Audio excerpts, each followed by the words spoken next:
أعوذ بالله من الشيطان الرجيم بسم الله الرحمن الرحيم فمنهم من آمن به ومنهم من صد عنه وكفى بجهنم سعيرا مخی آیت مبارکه کې د یهود دا قباحت ذکر شو چې دوی د خلکو سره حسد کوي د الله تعالی په نعمتونو باندې نو دغه نعمتونه خو الله تعالی خلکو له ورکړي دي دا ګوي چې دا الله تعالی په تقسیم باندې اعتراض کول دي نو کچری دوی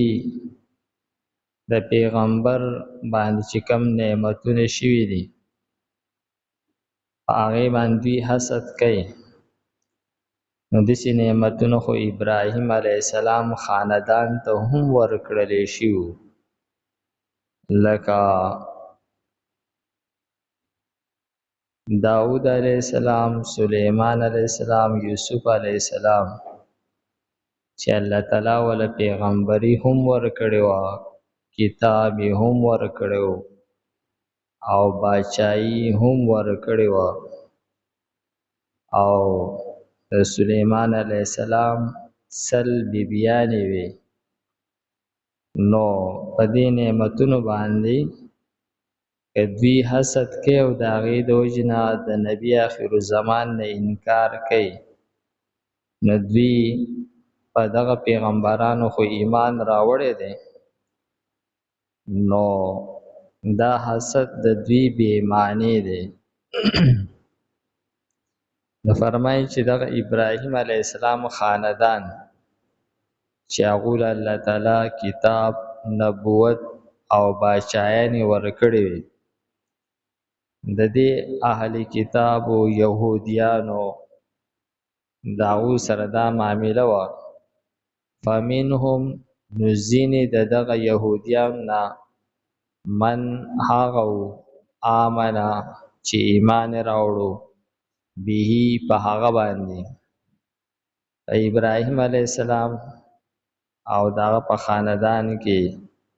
یوسف علیہ السلام او داود او سلیمان علیہ السلام نو زینو پکې ایمان راوړو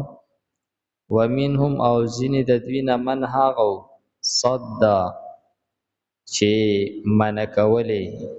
مخې واړو عنو دا هغه پیغمبرنا نو دې کې ګوي چې تسلی هم ده چې دغه شانتی دا يهوديان به ځینې پتا ایمان راوړي او ځینې به مخ واړي نو څنګه چې هغه پیغمبران ته د دوی د مخ ګرځولو څه نقصان نه ورکړي نو تا ته هم د دوی دا اعراض کول دا ایمان نه راوړل د ځینو دا تعالی څه نقصان نشي درکولی وکفا بجهنم سعیرا او دغه انکار کون کی مخ اړون کی چې دی د دوی د پاره جهنم کافی دی سعیرن بل کړلې شوی ګرم ور وان الذين كفروا دی آیت کې دغه انکار کون کو د پاره تخویف بیانای او د جهنم د عذاب سختی ذکر کړي فرمای ان الذين كفروا یقینا کسان چې کفر کړي دي انکار کړي دي د پیغمبرانو نه د حسد د وجنا د عناد د وجنا نو چې دوی کفر کړي دي انکار کړي دی بی آیاتنا زمون د آیاتونو نه د الله تعالی د توحید د دلایلونه د الله تعالی د پیغمبرانو د نبوت د معجزونه د الله تعالی د کتابونو نه د فرشتو نه چې انکار کړي دی سوف نسلیهم نارا زرد چې داخل بکومون دوی لره ورته کلما هر کله نزیجت چې اوسوځي ستیشي سټکوري شي جلودهم سرمنی د دوی بدلناهم نو بدلی بکومونگ دغه سرمنو لرا جلودن پا سرمنو سرا غیرها علاوه داغینا د دوی دغه سرمنی چې کله سټکوري شي وسوځي نو دغه سرمن چې دی داغی نبمونگا نوی تنکی تازه سرمن جوړو کو لیذوق العذاب د دې لپاره چې دوی د جهنم پور عذاب وسکي دا د جهنم د عذاب سختی بیان شوی ده ان الله یقینا الله تعالی چې دی کان دی عزیزا غالب حکیما حکمت والا دا الله تعالی غالب ذات دی الله تعالی په دې عذاب ورکول سره آغا قادر دی الله تعالی باندې څوک اعتراض کول مجال نه لري او حکیما حکمت والا دی په دې عذاب کې آغا د خلقو د اصلاح آغا پیدا پرته ده فمنهم نزین د دوینا من هاغه دی آمنا چې ایمان راوړ دی به هغه باندې ومنهم اوزین د دوینا من هاغه دی صدا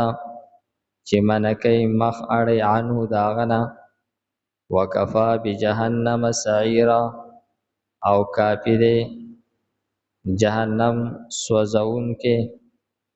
ان الذين يقيننا کسان کفرو چې کفر کړي دي بیااتنا زمون دا نخنا سوف زر دے نسلیهم چې ننبا سبدوی لرا نارن ورتا کلما هر کلا نضجت چې سټکوریشی جلودهم سرمنی د دوی بدلناهم نو بدلی بکمونگا دوی لرا جلودن سرمنی غیرها علاوه داغینا لیذوقوا د دې لپاره چې وسکي دوی عذاب ان الله یقینا الله تعالی چې کان ده عزیزا غالب حکیما حکمت والا الحمد لله رب العالمین والعاقبۃ للمتقین والصلاة والسلام علی خیر خلقه محمد و آله و اصحابه اجمعین پروردگارا کم مسلمانان او عیسایان چې د غزا د مسلمانانو د مدد د پاره پکشتو کې راوتی دي پروردگار ته دا غوي د هر طرف نه حفاظت وکړي پروردگارا ته پروردگار غو په خپل مقصد کې پروردگار کامیاب کې پروردگار اسرائیل ته بدترین شکست نصیب کې وصلی الله تعالی علی خیر خلقه محمد و آله و اصحابه اجمعین